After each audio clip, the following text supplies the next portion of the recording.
Did you know that you can connect ChatGPT or Claude to your Todoist account, and then you can ask it to give you an analysis on how well or how badly you are using your Todoist? Well, I did just that, and the results were rather surprising. Now, first up, you're going to need to connect your Todoist. Now, I'm not sure how Claude does this because I use ChatGPT.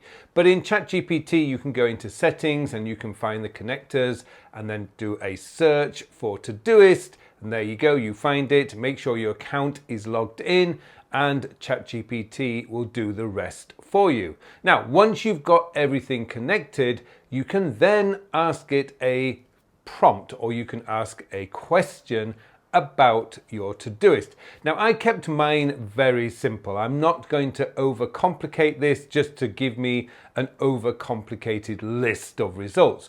All I was really curious about was how effective I am using Todoist based on what ChatGPT thinks. Well, whether it thinks or not is a different question altogether, but whether it does work in the way that I am using it. So my prompt was, analyze my Todoist and tell me any helpful insights you may discover that could help me improve my overall productivity. Now, I'm sure all of you AI power users out there will probably have better prompts and make some suggestions. And if you do have those suggestions, please drop them in the comments below. I'm more than happy to try them out. However, with this particular prompt, I got some really interesting results.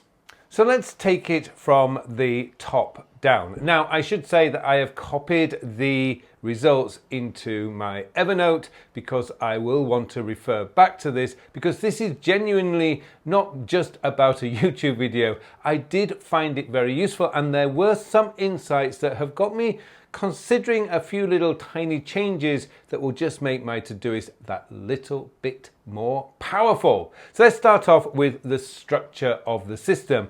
And ChatGPT came up with this initial assessment. So your project structure is very clean and follows the time sector system philosophy. Well, of course it does, because that is my proprietary task management structure. That's this week, next week, this month, next month, long term, on hold. Now, ChatGPT is probably quite famous for saying how wonderful you are doing, and sure enough, it's done that here. This is excellent. You are not drowning in dozens of active project folders. Your Todoist is functioning more like a decision support system than a storage cabinet. That's exactly what it should be doing. And this is very true. Your task manager is not what would be described as your brain. All it is there to support you in deciding what tasks you need to get done today. And then it just goes on. You also have a well-contained routines project split into daily and weekly and monthly that keeps repeating operational tasks from polluting my main planning area. And that's one of the reasons why it's important to separate out just those admin maintenance tasks away from the actual day-to-day real tasks. Although I know some of your admin tasks will be real tasks, but those unique tasks that come from projects, your colleagues, your clients, and so on. So that just keeps everything separate. Once you've established your routines, you don't need to keep looking at them every week to review them. You've set them up, you've set the repeat, you know when they're going to come round, job done. You can leave it. Now, I will add a caveat to that, and that is that I do review my routines folder every 3 months or so, because sometimes these admin tasks no longer need to be done, and I can just clear some out. Some may need adding. Okay, so let's just go into number 2. Well, of course, I do use Todoist every day. I have used Todoist for over 10 years now, and my do not, I very rarely, in fact, no, I don't ever have overdue tasks. That's just simply because at the end of every day, I do go through my Todoist as part of my daily planning, and anything that I didn't get done that day gets rescheduled to a future date. Not automatically the next day, because that depends on what my appointments are and how much else I've got on for that day. But for a large part, I never have any overdue tasks. So that's probably, I would have been very surprised if ChatGPT had found any overdue tasks. Now, it does say that this is the biggest positive finding.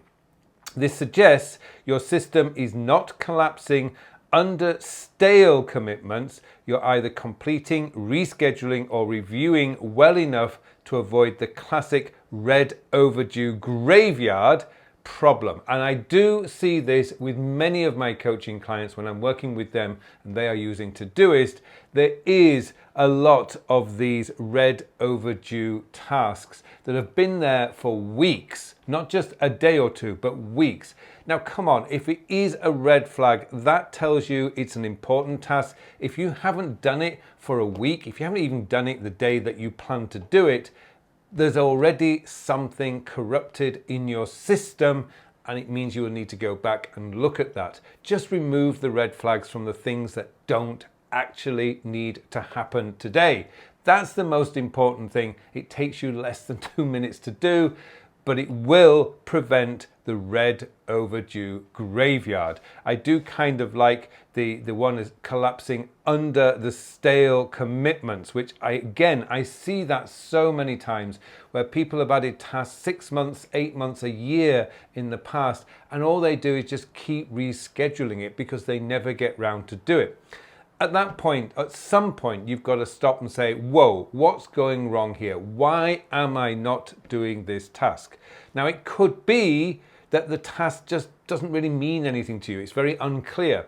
Or you just don't want to do it and there's no external pressure to do it. In which case, just move it out of the active projects list. And we'll come to where you can put it in a moment. Okay, let's move on. So my main pressure point within my Todoist is that I have an undated inventory. This basically means I have a lot of undated tasks. In fact, it found 51 tasks with no date. Now, the caveat here is this is not necessarily bad because some of these are goals, future projects, or reference style placeholders. However, there are a few mixed types in there. So if you look at my Todoist here, I have a planning section. Now in this planning section, I use a board to plan out my projects for the year. Now these are what I describe as non-completable tasks. There's no check off point. The reason for this is just where I can come every month and just move around my projects to see what projects I'm supposed to be working on, and just a place where I can get realistic about what projects I can complete this quarter and which ones are not. Now these are not ever going to have any dates simply because they just are not tasks. They're just a separate place that I can come to as part of my review just to see where my projects are moving forward. So I understand why ChatGPT has pulled that one up, but it isn't a concern of mine. Some are genuine items, such as look into learning more about Adobe Premiere Pro. True, but there's no rush. This is more of a long-term and on hold, or as David Allen would call it, a someday maybe. And I think it does point out, some are planning project placeholders, such as I mentioned, this is my project planning one. Some are real actions, such as reconnect my iTunes book account, set up my Samsung card as a family card, or schedule an appointment with Miles at Thinkific. This is true. It's just that I'm not ready to make a commitment to doing that this week. Now, the whole point of the time sector system is that you don't add dates to tasks that are not going to be done in the next 7 days. Too much can change. There are so many things that go on in our lives, both professionally and personally, that if you add a date for something that's going to happen in 2 or 3 weeks' time, it's not going to happen. I know from my own experience that things will change, priorities change. So I don't add a date to these tasks until I'm ready to actually do them. So yes, it is correct that I didn't add a date, but there was an intentionality behind that. Now, ChatGPT suggested that they would separate, or it would separate undated items to 3 clear categories. True someday maybe, which is for ideas you do not want to lose but are not committed to yet. Well, that's how I generally use my long-term and on hold folder. Project placeholders, I don't manage projects in Todoist. Todoist is a task manager, not a project manager. All my projects, as I've mentioned on this channel many times before, are actually done in my notes app, and I'll put a link to a video below which shows you how I manage my projects. So instead in Todoist I just have work on project whatever. Next actions, tasks that are ready to do and should be moved into next week, this month, or given a review date. I already have that folder, so I don't need to add that folder into like as a subfolder in my long-term and on hold places, because it already has a system in that. And right now those 3 categories appear to be showing the same undated space, which is absolutely true and is intentional. Now it comes down to, we're getting down into the weeds here a little bit. So this week is realistic but slightly content heavy. Your this week project has only 6 active tasks, which is healthy and focused. Now, this is something that I find is really important with a task manager, is to keep it focused on what matters. So my this week folder is what I would describe as an active folder. Therefore, it needs only have tasks that need to be done this week. Anything that does not need to be done this week is never going to be in that folder unless I have time later in the week, which is very rare. But it is true that I will only have maybe 6 to maybe maximum ever 15 tasks in my this week folder. And often that's only when I'm on a break or I'm not doing any coaching calls. However, your next 7 days include 29 undated tasks. Absolutely true, because these are going to be something that I don't necessarily need to, well, certainly don't need to do this week. Writing tasks include write podcast script. Well, yes, I create content, of course, and these actually just come up when they do. So I know that write podcast script is every Thursday, write and post newsletter is every Friday, LinkedIn is Monday, Learning Note is Wednesday, Substack Short is Tuesday, Substack Long is Saturday, blog podcast is on a Sunday.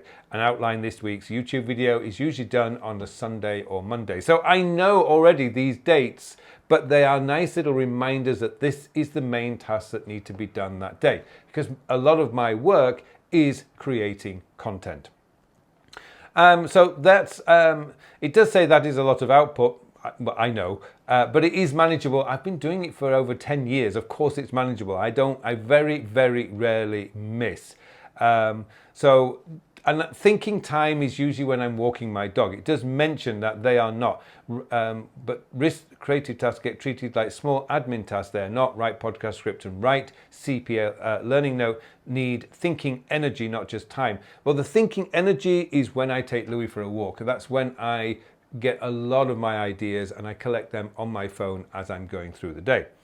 Now, one of the most interesting points that I came up with was your priorities are mostly working, but P2 may be overloaded. Absolutely true, and I'd never noticed this before. P1s look appropriate. Yes, I am very strict about my P1s. There will never be more than 3 per day. But P2, the potential issue is P2, which can reduce the meaning of high priority. Now, the thing is, I don't use flags in terms of priorities except P1. My P2 are tasks that I want to do in the morning. My P3 are tasks that I want to do in the afternoon, and P4 is everything else because I'll probably do that in the evening. Now, the thing for me is my morning time is where I do my deep focused work. So naturally, there's likely to be a lot more orange tasks than blue tasks, because blue tasks, my brain is usually dead. I'm not very good at managing to do those in the afternoon. Hence, I have a lot more orange flags than blue flags. However, what this did was highlight to me that actually I'm being unrealistic. Take, for example, tomorrow, which on the day I'm recording this is Wednesday, is podcast script writing day. That takes about 2 to 2.5 hours to do.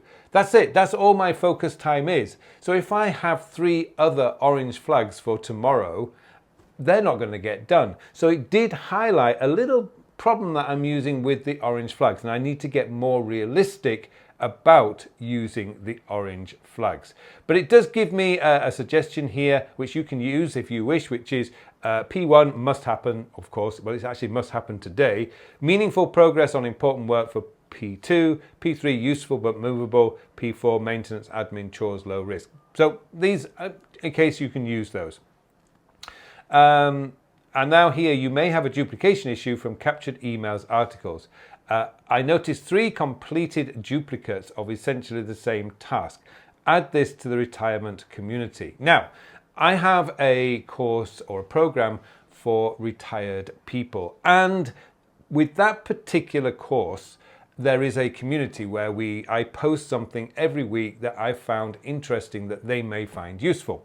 So every week this is just going to come up. Add this to the retirement community is usually a link to a video, a blog post, or some other form of online content. So yes, of course, that's going to come up. And this is what you will find when you go through, if you do this exercise. There will be some obvious issues because your AI service of choice does not have the context to understand why that's duplicated. So that's perfectly normal. Your routines are useful, but some may be crowding out your today list. So I have 15 active recurring tasks in my routines. These include daily, weekly, monthly items. This is reasonable. Updates, subscriber numbers, all these things do have to happen when they pop up, but they don't happen every day. However, I am very, very strict on my filters. So here are my filters, which is today's objectives, which only shows me my 2 red flags. That's it, nothing else. Today's focus shows me only today and not the right flag, the P4. So I am seeing only the focus task for the day. And then tomorrow is where I go for my planning, which shows 2 days. So that shows me anything I haven't done today and not P4 again, because I don't need to see the admin tasks. Most of my routine tasks are all in the P4 category, so they don't show up. Now moving on, don't worry, we're getting towards the end here. Moving on down to the labels. Now this is something that I found very interesting because when I'm working with clients, I often see people's labels are a complete mess. Now here it says, you have a simple label set. These are my labels, clients, writing, audio, project, blah, blah, blah. This is a strong set. There is no label sprawl. Now, this is something I see in so many people's Todoist. They have more than 10, 15, 20, 30 labels. At that point, they become powerless. You just never will use 50 labels. The one improvement I would consider is using labels more energy context batching. I've never found energy as a good way of managing tasks because energy is not something that I can predict. I could go to bed early on Monday night, not sleep well, expecting to wake up with lots of energy on Tuesday and just feel rotten all day. It's not a good way to manage my tasks when I am working a lot to deadlines. So that's the reason I don't do that. It also suggests a lot of other ways in there, but for the most part, keep your labels simple and straightforward. We mentioned about filters. I am very strict about my labels. I also have what's called time or useful cleanup filters, if you like. So any task that's created is older than 90 days, I want to be able to highlight them to have a look to see if they really do need to be done. Because after 3 months, I mean, realistically, if I haven't done it, there's a good chance I'm never, ever going to do it. And then again, a 365, so anything over a year, I'm going to do the same thing. Because sometimes a task that's been there for 3 months may need to be held over. So I have a 365 one, which actually, to be fair, I only go into once every year. And now there's some technical insight. So my main recommendations, which I thought was really helpful, was clean the 51 undated tasks into someday. That's not something I'm going to do. Reduce P2 inflation, absolutely, because I think it's right. I am being a little bit over ambitious about the tasks that I'm trying to do every morning. Realistically, I can only do one piece of creative work each morning. And today's focus as your default working view. That's absolutely true. That's what I do anyway. And today's focus is today and exclamation mark P4 as a filter. It just filters out all the noise and leaves you with the tasks that you flagged intentionally to get the work done. But this has been a very interesting exercise, and I have actually, as I say, the one thing that I took away from this is that I can now go in there and review my P2 task because there was a bit of P2 inflation. Now, if you want to learn more about how to set up the time sector system, I will put the details of a program I have in the show notes below. By all means, to have a look at that. It will give you the full setup to get this working. But overall, I think AI, this is one area where AI can really help us to improve our overall productivity. AI is never going to be able to do the work for you. In fact, so far, all I'm seeing is AI is generating more work for us to do. But when you're using the analytical power of AI, it can really give you some solid insights. I hope you found this video interesting, and if you want to see my latest setup of Todoist, then this video up here is definitely the one to watch next.